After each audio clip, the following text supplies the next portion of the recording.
In June of 1972, a woman appeared in Cedar Sinai Hospital in nothing but a white gown, covered in blood. Now, this in itself should not be too surprising, as people often have accidents nearby and come to the nearest hospital for medical attention. But there were two things that caused people who saw her to vomit and flee in terror.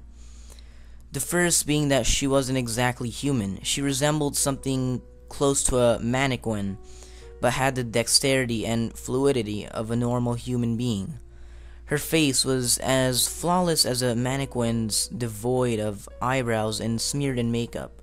She had a kitten clenched in between her teeth, her jaws clamped so unnaturally tightly around it to the point where no teeth could be seen. The blood was still squirting out over her gown and onto the floor. She then pulled it out of her mouth, tossed it aside, and collapsed. From that moment, she stepped through the entrance to when she was taken to a hospital room and cleaned up before being prepped for sedation. She was completely calm, expressionless, and motionless. The doctors had thought it best to restrain her until the authorities could arrive, and she did not protest. They were unable to get any kind of response from her, and most staff members felt too uncomfortable to even look directly at her for more than a few seconds. But the second the staff tried to sedate her, she fought back with extreme force. Two members of staff holding her down as her body rose up on the bed with the same blank expression.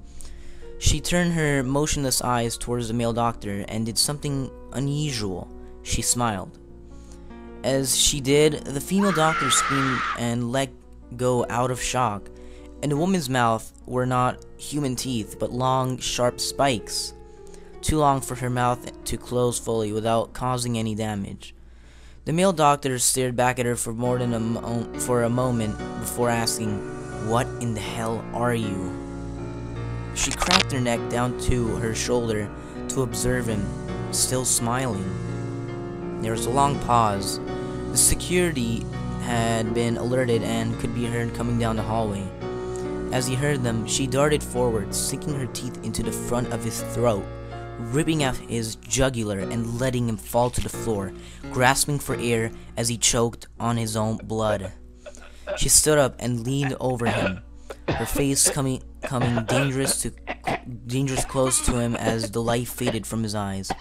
She leaned closer and whispered in his ear, "I am God." The doctor's eyes filled with fear as he watched her calmly walk away to greet the security men. His last ever sight would be watching her feast on them one by one. The female doctor who survived the incident named her the Expressionless. There was never a sight of her again.